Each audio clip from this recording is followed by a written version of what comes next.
I feel like a princess.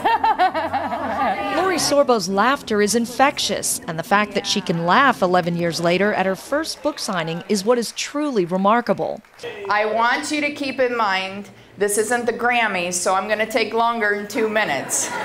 Well, in 1997, it was quite a shock. It was right before Christmas. It was very difficult getting the news that Lori had cancer. I'm a breast cancer survivor ×2.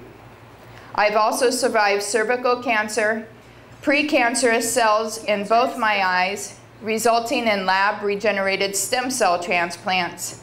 And I'm a survivor of various complications from surgeries and medication. Today, Lori is feeling better than ever after 28 surgeries in 11 years. But she didn't get to this point without many struggles.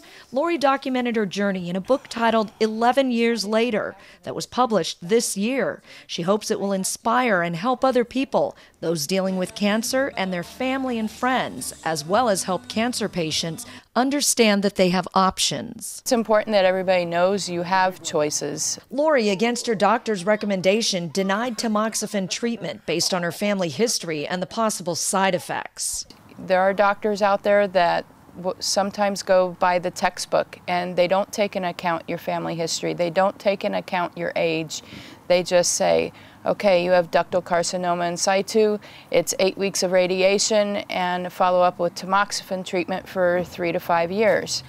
And I think it's very important, especially for the younger diagnosed cancer patients, to know what the side effects are and to be prepared for that. While today there are many celebrations, the process of telling her own story wasn't easy. It was after the first diagnosis that I actually had to stop writing for about 2 months, just because the emotions started to come back.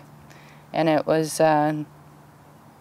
this was a healing process for me, to share what I've gone through and to let go and to look ahead. Lori couldn't look ahead without her loving husband and family. There's been many times that she's wanted to give up, and there's certainly been times in my quiet moments that I've wanted to give up, but it hasn't happened because I think we've supported each other through it. But when Lori was first diagnosed, she was a single mom raising her oldest son, who's now in high school. Her deteriorating health caused her to have her son live with his dad, who had remarried. It was gut-wrenching.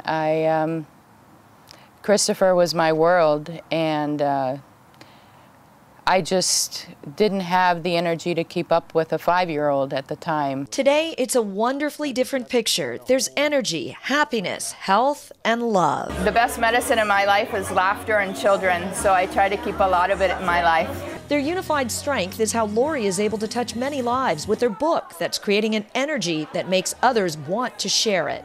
It's important to be informed. You are your only best advocate. If you don't look out for you, nobody else will. And if you've got somebody who's experienced everything that she's experienced and to come out as positive and loving and, you know, just as giving as she is after everything she's been through, how can you not want to read it? How can you not want to pass it on?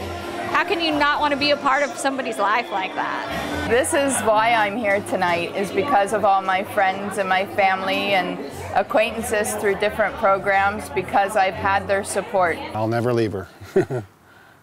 That's my promise to her. That's been the promise since the day I asked her to marry me.